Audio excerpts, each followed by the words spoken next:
Areece Lloyd-Hall, you may remain seated until I tell you to stand up. Areece Lloyd-Hall, on the 29th of October 2025, you were convicted at this court after a trial of the murder of Harry Pitman. The trial was a retrial. The murder took place on the night of the 31st of December 2023 at Primrose Hill in London, where a large crowd had gathered to watch the New Year fireworks. You stabbed Harry Pitman to death. You were also convicted at the first trial in October 2024 of the offence of possession of an offensive weapon in a public place on the same occasion.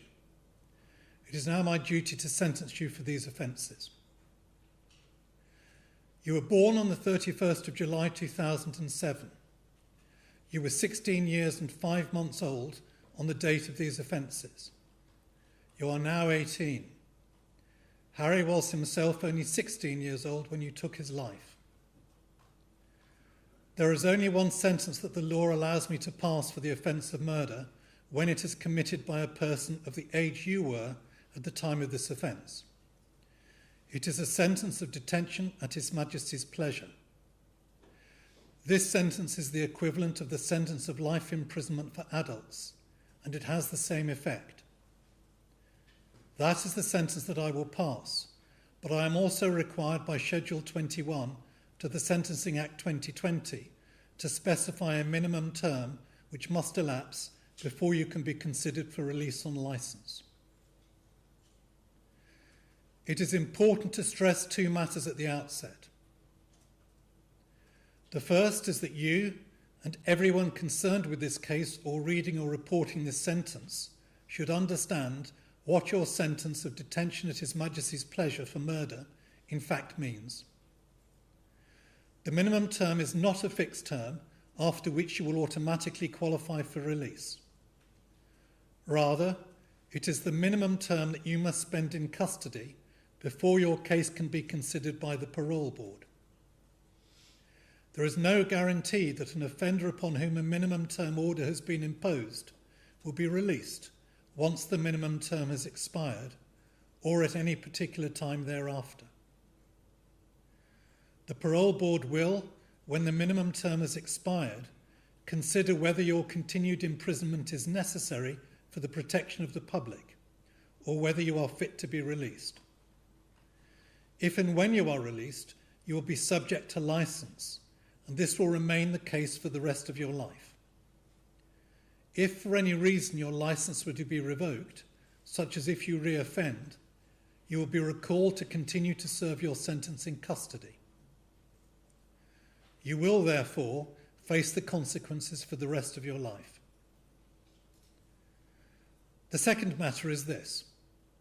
I will say something about Harry and about the effect that his murder has had on his family and friends in a moment. But I should emphasise at this stage that the sentence that I am about to impose upon you should not be seen by anyone as being intended to be a measure of the value of Harry's life or of the pain and suffering which his murder has caused. Nothing that I can do will provide recompense for the loss of this young man's life. No sentence that I can impose can restore Harry to his family or turn the clock back. I should add that in accordance with the law as set out in Schedule 21, the sentence that I will impose upon you will be very significantly shorter than it would have been if you had been an adult, or even just a year older, when you stabbed Harry Pitman. I was the trial judge. I have heard evidence from a large number of eyewitnesses, although none of them saw every aspect of this incident. You yourself gave evidence. Unusually, there is a video recording of the stabbing and of the events that immediately preceded it.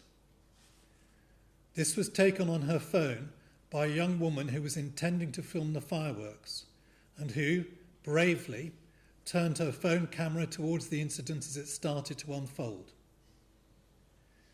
The evidence at trial has enabled me to obtain a clear picture of what happened. I am satisfied so that I am sure that what follows is an accurate description of the circumstances of Harry's murder and the events immediately before and after it.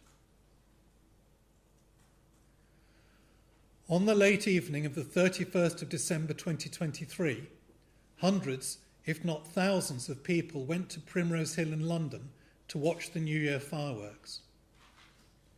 The vantage point at the top of Primrose Hill was filled with revellers of all ages, including groups of teenagers, families, and older adults. There was a strong and visible police presence. There was a good and positive atmosphere. Harry Pitman was one of those who made his way to Primrose Hill. He was a very popular young man and was there with a group of friends, boys and girls. He was tall for his age, over 6 feet tall, with distinctive red hair. He had had a bit to drink, but he was amiable and friendly. Harry wandered round, greeting strangers and wishing them a good new year. He was somewhat boisterous and exuberant that evening, but in reality, he was acting like a normal, excited 16-year-old boy. Witnesses said that he was cheerful and unthreatening. He did not have a knife or any other weapon with him. Before I go any further, I want to say something about Harry Pitman. From the evidence that I have heard, it is clear that he was a lovely and lovable young man, full of charm. Harry was a college student, a sixth former. He did not take illegal drugs. He had never been in trouble with the police. He and his friends had no connection with gangs. The court has been provided with a very moving victim impact statement. This was read with great courage by Harry's older sister Taylor. The statement was prepared by Harry's mother with contributions from his father, Taylor, and his other siblings. Harry was an affectionate young man with strong family values and morals. Harry was the heart and soul of his family, full of fun, with a radiant smile and unwavering positivity. His infectious laughter and boundless energy filled the family home with joy, and he was adored by his parents and by his siblings. He had a big heart and was a natural entrepreneur. As I've said, Harry was very popular, and his warm and outgoing personality meant that he had many friends, including a tight-knit group of lifelong friends. As a result of his murder, this young man was deprived of many years of happy and fulfilling life. Harry dreamt of joining the army. The loss of a young man of promise at such a young age is particularly heartbreaking. The effect of Harry Pitman's murder on his family has been devastating. Their grief is relentless and overwhelming. Harry's mother said that Harry's absence leaves a void in their lives that can never be filled. Every day is a struggle. They do not think that they will ever get over his loss. The ordeal of the 2 trials has made the experience even more painful. Areece Lloyd-Hall, you also went to the top of Primrose Hill with your girlfriend, your sister, and a small group of friends to watch the fireworks. Unlike Harry Pitman, however, you had armed yourself with a knife. You took steps to get rid of the knife within a couple of hours of stabbing Harry, and it has never been recovered, and so I cannot give an exact description of it. But the sheath in which it was carried was found, and a number of things are clear from an examination of the sheath and from other evidence. The first is that the knife was not a kitchen knife. Rather, it was a hunting knife or something very like it, with a very sharp blade on one side and a pointed end. Second, the blade was about 6 inches or 15 centimetres long. You had concealed the knife in the waistband of your trousers. The reason that you gave in evidence at trial for carrying the knife was for your own protection. You had bought the knife from a friend a few weeks before and had fallen into the habit of carrying it with you when you went to public places. Like so many young people in London nowadays, you had experienced, directly or at second hand, the display or use of knives by other young people, and you had been the victim of some threatening behaviour. But that cannot and does not justify your decision to carry a knife yourself. By carrying a knife, you became part of the problem, not part of the solution. You were another immature, irresponsible, and sometimes short-tempered young man whose possession of a knife in public places posed a grave danger to other young people. In fact, you had never been the victim of serious knife crime, and you were not under any particularly significant threat. I stress that a misguided sense of self-protection is never a good reason to carry a knife in any event. The reality is that by carrying a knife, a young man makes it more likely, not less likely, that they will become embroiled in a dangerous fight. In any event, you were under absolutely no risk when you decided to take a knife with you to Primrose Hill on New Year's Eve. As you would have expected, a very large and amiable crowd was gathered there to watch the New Year fireworks. As I've said, the crowd was made up of all ages, including families with small children. It was a safe place with a strong police presence. You were there with a group of friends and had no reason whatsoever to anticipate trouble, either whilst you were on Primrose Hill or later that night. You said that you were planning to go to Camden Town after the fireworks, and you were worried because gangs operate in that area. But that too was well away from where you lived. There was no reason to think that you might be a target. In any event, you did not need to go on to Camden Town. I am fully satisfied that the main reason you carried a knife that night was because it gave you comfort and made you feel powerful and out of bravado. As I will describe in a moment, before you decided to become involved, the incident that ended with Harry's death was little more than a scuffle. Had you not had a knife with you, it would have been over within a few moments. If you had not taken a knife to Primrose Hill that night, Harry Pitman would still be alive. He would have his whole life ahead of him, and his family and friends would not have been plunged into the most profound and awful grief. What turned it into a terrible and tragic incident was your decision, for no good reason whatsoever, to arm yourself with a knife. This case is the clearest possible tragic illustration of the dangers of young people carrying knives in public. I hope that this case will serve as a warning and a deterrent to young people who are thinking of carrying a knife, even if they delude themselves into thinking that it's useful for self-defence.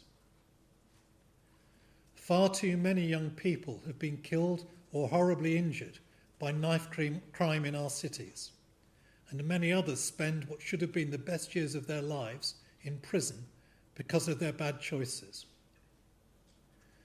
I've no doubt that the young men, and they are almost always young men, who go out tooled up with knives have no real understanding of the devastation, pain and suffering that results from the use of knives.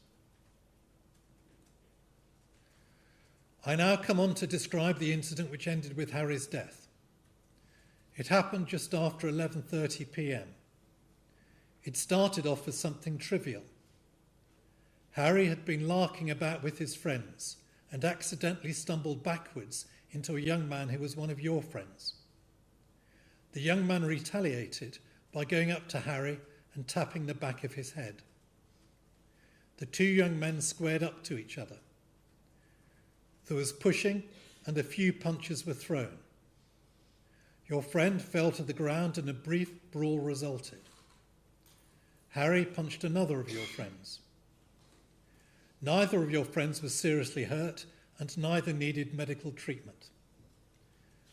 You were not involved at this stage. You were some meters away with your girlfriend. You heard your sister call, "Get up, get up," to one of your friends, and you then waded in, without really knowing what was going on, save that a fight was underway and that your group appeared to be outnumbered by boys who were, on the whole, taller than your friends. You were aggressive from the outset of your involvement. You can be seen on the video barreling in with determination and aggression to where Harry and his friends were standing. Your hands were already on your waistband, where your knife was kept.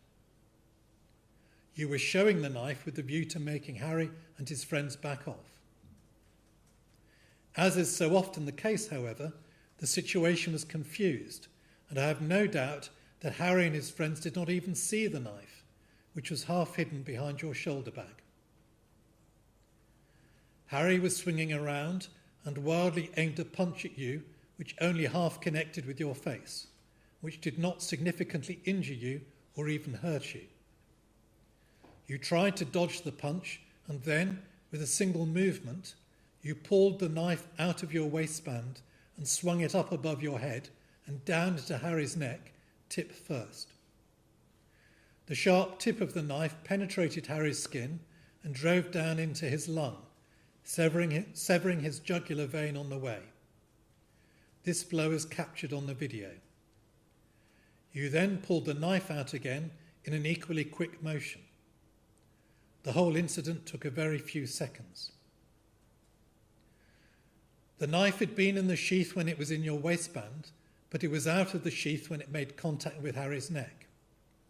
You claimed in evidence that you believed that the sheath was still on the knife when you struck the blow, but the jury rejected this version of events. I have no doubt that the jury was right to do so. There would have been no reason for you to inflict a blow on Harry's neck with a firm downward motion, tip first, as you did, if you thought that the knife was still sheathed. You would have hit him with the flat of the blade. You intended to stab Harry with an unsheathed blade. You claimed at trial that you stabbed Harry in self-defence and in defence of your sister and your friends. The jury has rejected this defence. At the time when you inflicted the blow, your sister and friends were no longer in any danger from Harry. You were under no great threat. You had just received one flailing punch. In any event, even if you had felt under threat, it was grossly disproportionate to stab Harry with a knife, let alone in the neck. He was unarmed, and you confirmed in your evidence that you had no reason to think he had a knife or other weapon. You could simply have gone backwards out of reach. You could have approached one of several police officers who were nearby for help, or you could have run away. You stabbed Harry because you lost your temper with him, and you were acting the big man in front of your friends. When you stabbed Harry, it took him a few seconds to realise how seriously he'd been injured. He then went for aid from the police and collapsed on the ground, bleeding heavily. Despite the best efforts of the police officers and the other first responders, Harry died at the scene within a few minutes. His friends were very distressed to see what was happening to him, and it must have been very distressing also for the many bystanders. As for you, as soon as you stabbed Harry, you turned and fled. You told the jury that you were not sure if you had stabbed him or not, but you thought you might have done. I am fully satisfied that this too was untrue. You could not have failed to realise what you had done, having taken the knife out, plunged it into Harry's neck, and then pulled the knife out again. This was the case regardless of whether any blood was visible on the knife. You didn't stop, however, to provide assistance or to call for aid. You ran away. You ran to a quiet location a few streets away from Primrose Hill, where you concealed the knife under some bins. You then met up with your friends, gave the knife to your girlfriend to hide under a scarf, took off the cap you were wearing, and took off your jacket. This was to conceal your appearance and to evade arrest. You then travelled back with your friends to your home address and, according to your evidence, in the middle of the night you contacted the associate who who had provided you with the knife and gave it back, so that it would not be linked with you. I am also satisfied that you had your phone with you that evening and took steps to dispose of it. You claimed that your friend had lent you his phone to look after, and that when you can be seen on CCTV using a phone, you are using his. But this lacks all credibility. There would have been no reason for your friend to give you his phone to carry that evening. A couple of days after the stabbing, a still picture of the suspect, which had been taken from the video taken on the witness's phone, was printed in a national newspaper. The photo was plainly of you. You voluntarily attended Hammersmith Police Station with your father, but you then proceeded to tell a tissue of lies in your police interview, denying that you'd fought with Harry or stabbed him, and denying that you had a knife with you. By the end of your interviews, you were even lying that it was not you in the photo. You lied fluently and easily. By the time of the trial, you admitted that it was you who had stabbed Harry, but you continued to claim that you had acted in self-defence and or defence of others, that you had thought that the sheath was on the knife when you struck him, and that you had not intended to kill Harry or to cause really serious bodily harm. I now move on to the considerations that I've taken into account when deciding upon the minimum term that I will impose for the offence of murder. In deciding upon the minimum term that you must serve, I must take account of the starting point which is prescribed for this offending by Schedule 21 to the Sentencing Act 2020. As you were over 18 at the date of conviction, the Sentencing Council's definitive guideline for sentencing children and young people does not strictly apply, but as you were 16 at the time of the offence, I take its principles into account. I have also taken into account the definitive guideline for sentencing offenders with mental disorders, developmental disorders, or neurological impairments. I have taken into account the aggravating and mitigating features which the Sentencing Act and the definitive guidelines require me to take into account. I have also taken account of such other aggravating and mitigating features as I consider relevant. Even though the sentence for murder is fixed by law, and Schedule 21 takes account of the age of the offender in prescribing the starting point for the minimum term, it nonetheless remains important, when considering the appropriate minimum term, to consider the developmental and emotional age of the offender, and to consider, in accordance with paragraph 4.10 of the definitive guideline for sentencing children and young people, whether and how far the young offender has the necessary maturity to appreciate fully the consequences of their conduct, the extent to which the child or young person has been acting on an impulsive basis, and whether their conduct has been affected by inexperience, emotional volatility, or negative influences.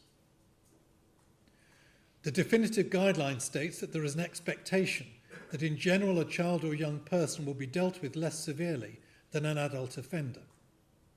The definitive guideline explains that in part this is because children and young people are unlikely to have the same experience and capacity as an adult to understand the effect of their actions on other people or to appreciate the pain and distress caused.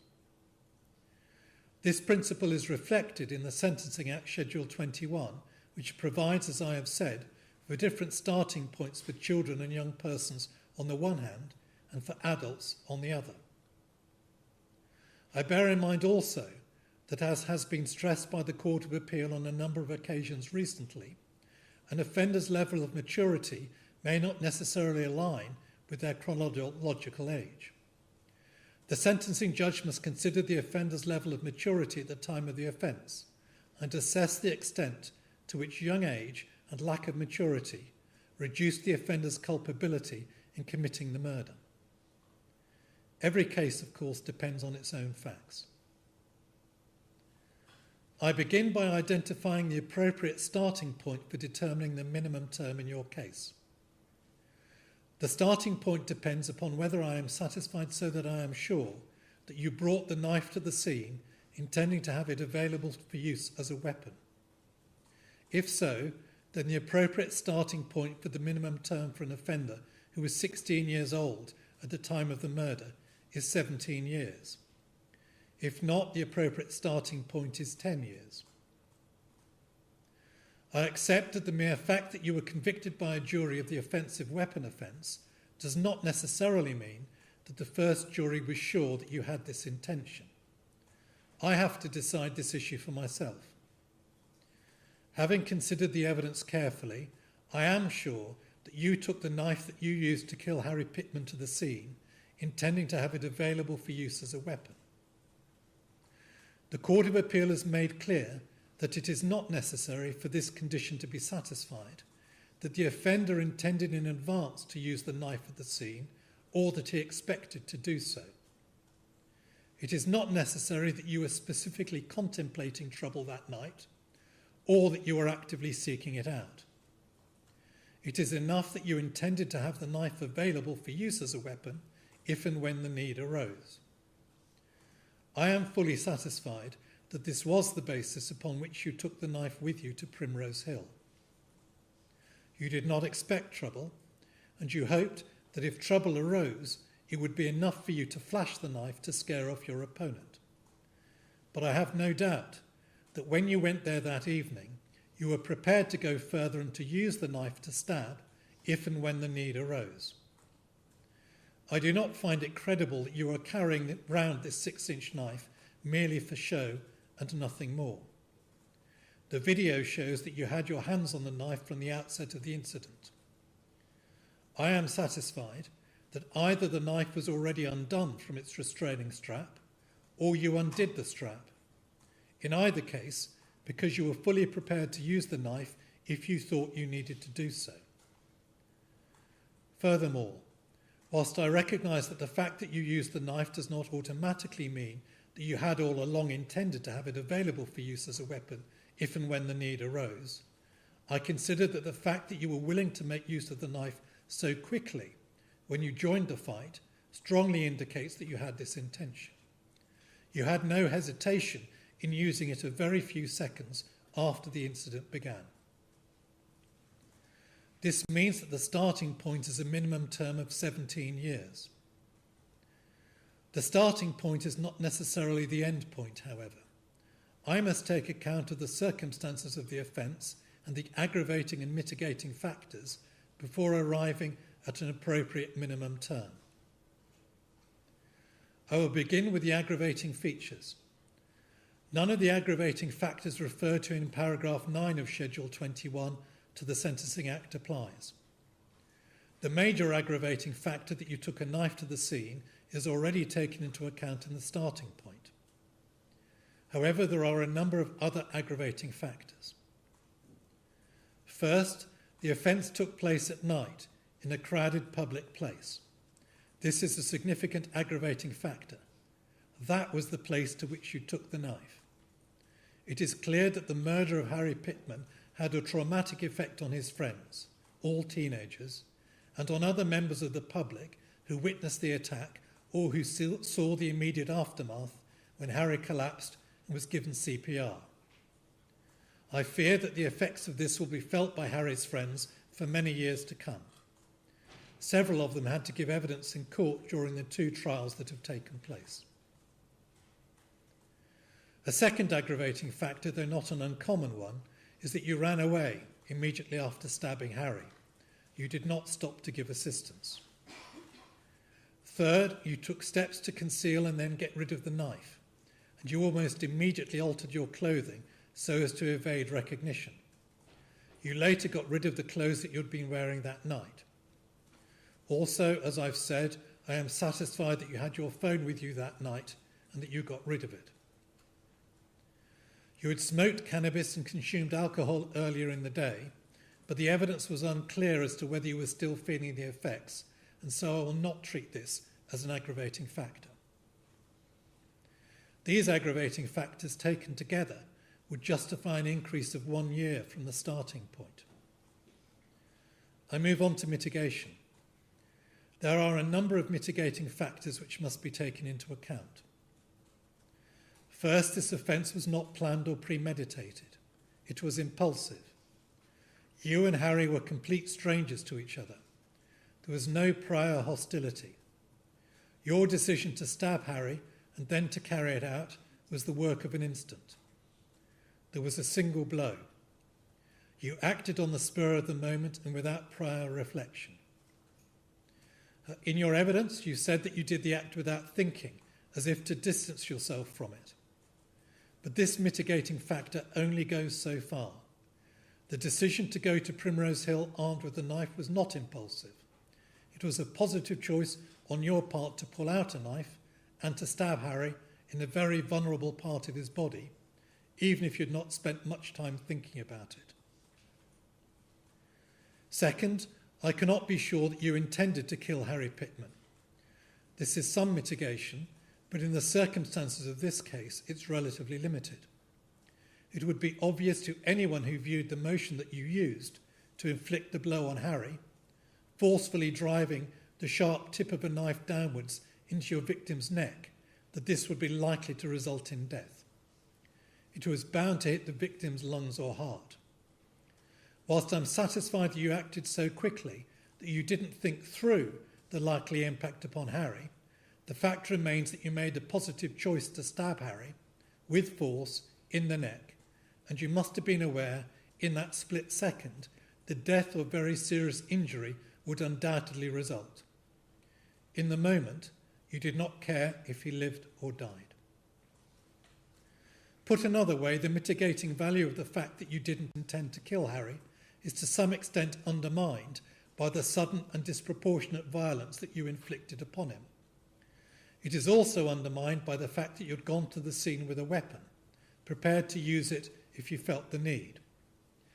This was despite the fact that, as you told a psychologist, you were aware that when you get angry, you get very angry, and your anger can go from 0 to 100 very quickly.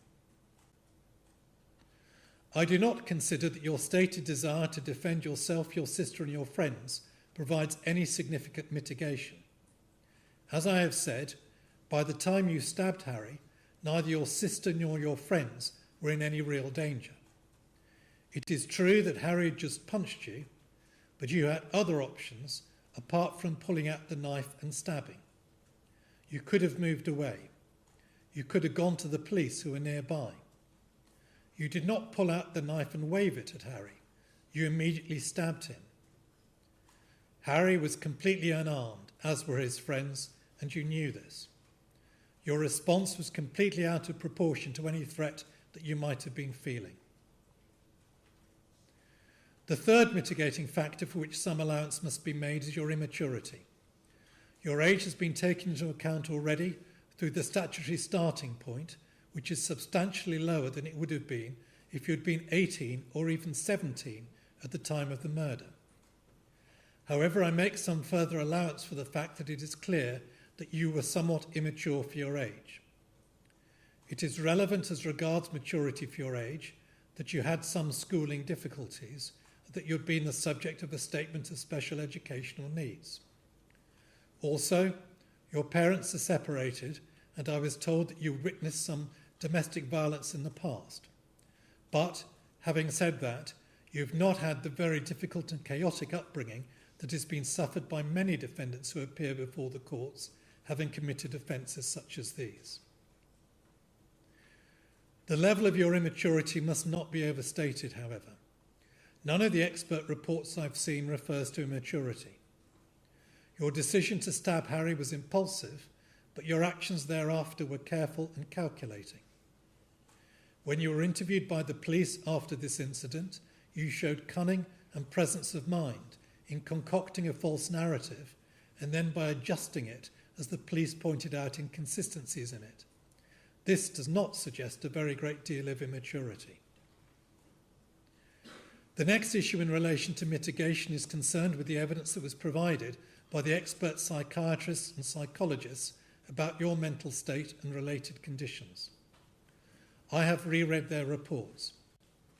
Issues relating to your mental capacity are relevant for sentencing purposes only to the extent that they lower your degree of culpability. There was no evidence that you were suffering from a psychotic disorder at the time of the murder. The experts all agree, and I accept, that you have an established diagnosis of ADHD and that you have some cognitive difficulties. 3 of them said that you met the criteria for a diagnosis of PTSD at the time of the offence, resulting from traumatic experiences in the past, and 1 said that you possessed some traits of PTSD, but that they did not meet the diagnostic criteria. Looking at the expert advice and drawing the strands together, the following main summary conclusions can be drawn. First, there's no suggestion that your mental state at the date of the offence was such as could give rise to a defence of diminished responsibility. Second, your mental state and any mental conditions from which you suffered, whilst relevant to your decision to carry a knife, did not change your ability to consider the risks and consequences of carrying a knife and did not have an impact upon your decision to show a knife. Third, your PTSD symptoms in particular may have resulted in an exaggerated perception of threat, a lower tolerance to a perceived threat, an exaggerated fight, flight or freeze response to threat, and a greater likelihood that the response would be a fight response.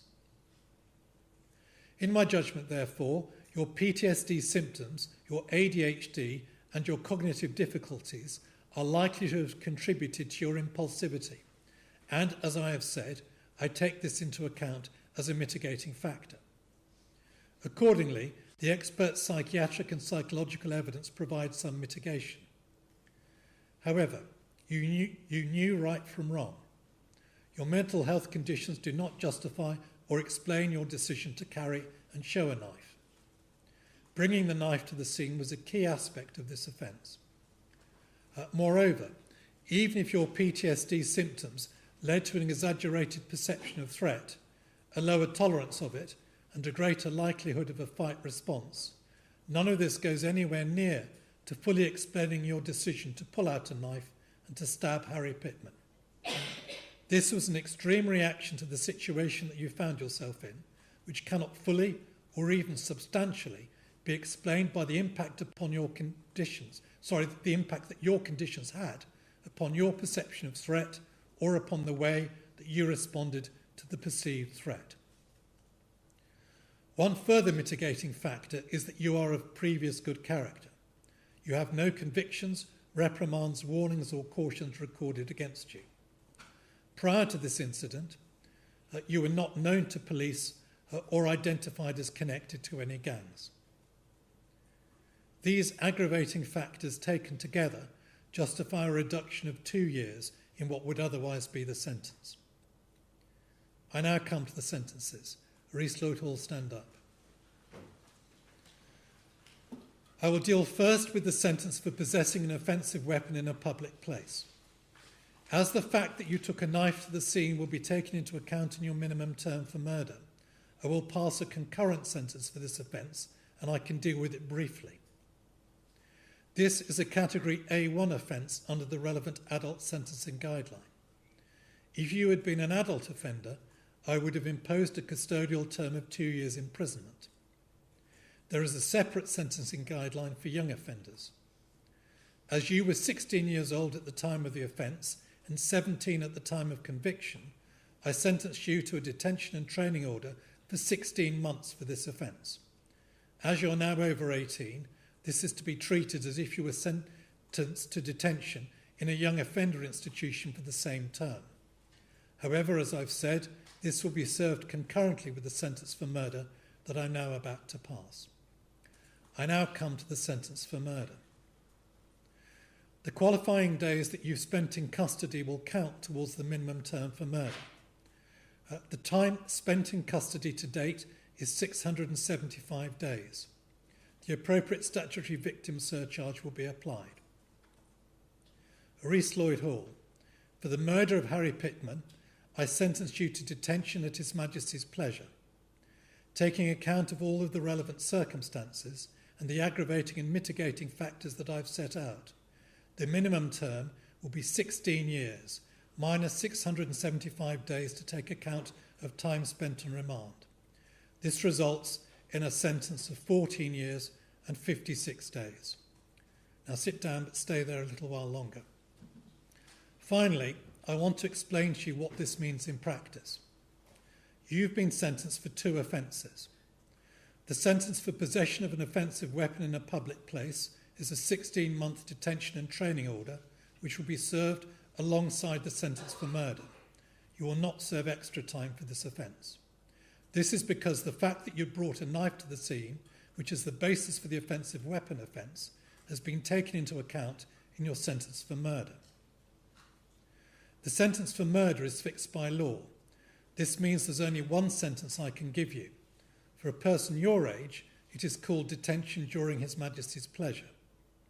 This is a custodial sentence which will be spent in a young offenders institution and, once you reach the age of 21, in prison. I've decided on the minimum term that you must spend in custody. The time that you spent on remand since January 2024 will count towards this minimum term. I have decided that the shortest length of term that you must stay in custody is 16 years minus the 675 days that you already spent on remand. The minimum term that is left is 14 years and 56 days. That does not mean that you will automatically be released when the minimum term is over. That will be a decision for the parole board. The parole board are a group of people who decide if it's safe for a person to leave custody. After you've spent the minimum term in custody, they will decide if you can leave then or not. If they decide it's not safe, then you'll stay in custody for a longer time. When you do leave custody, you will be on licence for the rest of your life. This means that if you commit further offences or do certain other things, you may be brought back to custody. You can take him down.